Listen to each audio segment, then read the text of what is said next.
Hey everyone, and welcome back to Sanket Vasani Commerce classes.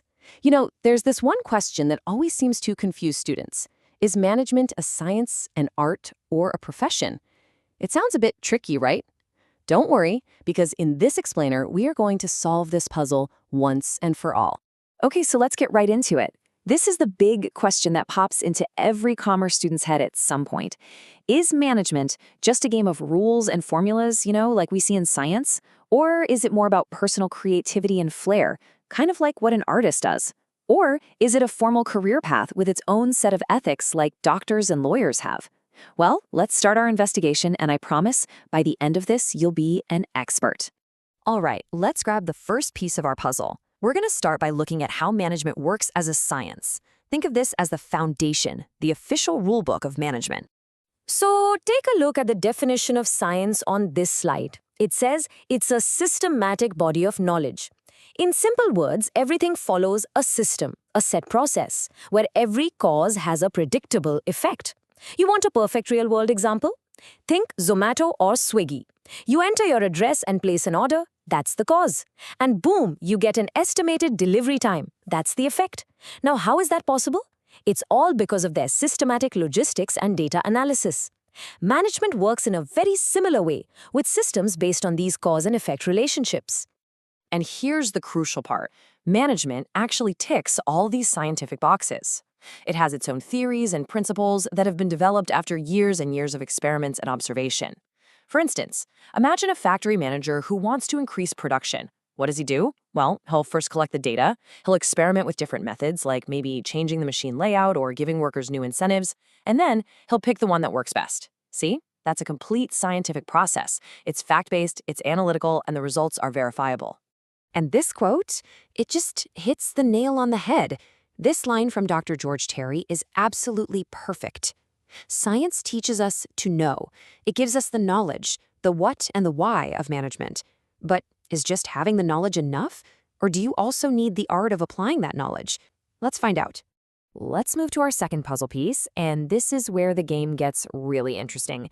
See, science taught us to know, but art teaches us to do.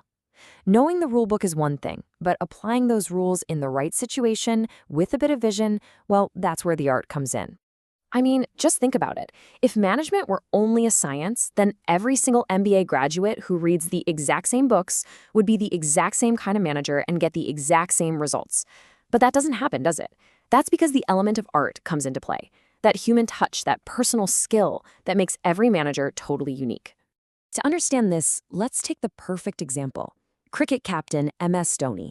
The coaching manual, which is like management science, tells him all the rules and strategies. But in the last over of a tense match, who to give the ball to or which fielder to suddenly move forward, that comes from his personal skill, his gut instinct. That is pure art. In the exact same way, a manager has to creatively adapt to new situations every single day. Just theoretical knowledge isn't going to cut it. And look at that. Dr. George Terry again with the perfect words for the situation. Art teaches one to do. First, we knew things. And now we are doing things.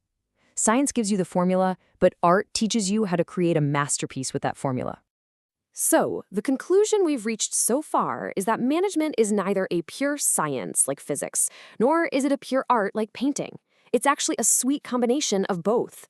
A truly successful manager has a strong foundation of knowledge, which is science, and the creativity to apply it, which is art. But hold on, the story isn't over just yet. There's a third, very important angle to this. Let's move on and see how this all comes together in the modern framework. In today's competitive world, management is rapidly becoming a full-blown profession. This is the formal structure that holds both the science and the art of management, and it allows them to be practiced with real discipline. For any field to be called a true bona fide profession, it has to meet these 5 characteristics. Think of it like a professional checklist. So let's go through it and see if management ticks all the boxes, shall we? First and most important point, specialized knowledge. Is it there? Oh, absolutely. Just like a lawyer needs an LLB degree and a doctor needs an MBBS, a professional manager today pretty much needs a specialized degree like a BBA or an MBA.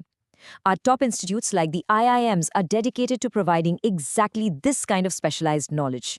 So the first box gets a big, confident tick. Next up are the professional duties.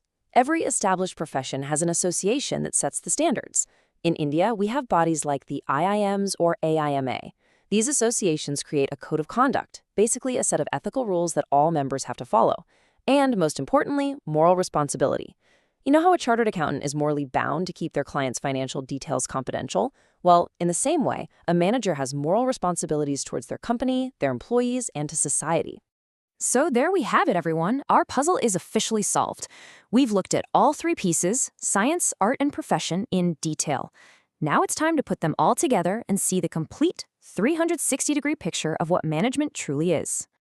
This table right here, this is your ultimate cheat sheet and the perfect summary of this entire explainer. Pay close attention. It's going to be super helpful for your revision. The foundation of science is principles. The foundation of art is skill. And the foundation of a profession is specialized knowledge. Science focuses on knowing, art focuses on doing, and a profession focuses on serving. Modern management is a powerful combination of all three. All right, now I have a question for you. Think about your favorite leader or manager. It could be someone like Ratan Tata, sports captain like Virat Kohli, or maybe even your school principal. What kind of mix of science, art, and profession do you see in them? How much knowledge or science do they have? How do they apply it, which is the art? And do they follow professional ethics? I really want to know what you think, so let me know in the comments below. I really hope this explainer made this concept crystal clear for you. If you liked the video, please don't forget to hit that like button and share it with your friends.